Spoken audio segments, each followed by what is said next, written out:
नमस्कार, आपण पाहताय लोकसेवा वार्ता। अंबरनाथ येथील जावसई जिल्हा परिषद शाळेतील आदिवासी मुलांची शिष्यवृत्ती लाटल्याप्रकरणी शाळेतील मुख्याध्यापक अरुण वाणी यांना निलंबित करण्यात आले असून अरुण वाणी यांना निलंबित न करता सेवेतून बडतर्फ करून ॲट्रॉसिटी अंतर्गत गुन्हा दाखल करण्याची मागणी मनसेकडून केली जात आहे।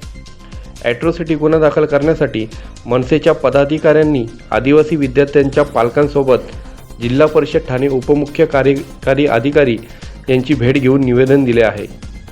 सदर प्रकरणाची उपविभागीय चौकशी करून मुख्याध्यापक यांना सेवेतून बडतर्फ करून ॲट्रॉसिटी गुन्हा दाखल करण्याचे उपमुख्य कार्यकारी अधिकारी यांनी मनसेला आश्वासन दिले आहे। महाराष्ट्र नवनिर्माण विद्यार्थी सेनेचा विभागाध्यक्ष जयेश जिल्हा परिषद येथे आपण ॲट्रॉसिटीचा गुन्हा दाखल करण्यासाठी राक्षस साहेबांची भेट व सीओ साहेबांची भेट घेण्यासाठी आलो होतो। तर चर्चा झालेली आहे। चर्चेअंती त्यांनी 8 दिवसात जो काही खुलासा असेल तो देऊन कारवाईचा आदेश दिला आहे। परंतु जुलै महिन्यापासून आत्तापर्यंत जी चौकशी पुढवली होती तिला वेग आणण्यासाठी महाराष्ट्र नवनिर्माण सेनेने अतिशय आंदोलनाचा पवित्रा घेऊन प्रशासनाला जागे केले आहे व त्याचा आता फळ दिसत आहे की येत्या 15 दिवसामध्ये फायनल कारवाई होऊन विद्यार्थ्यांची जी काही रिकव्हरी होती शिष्यवृत्तीची ती होताना दिसत आहे। धन्यवाद।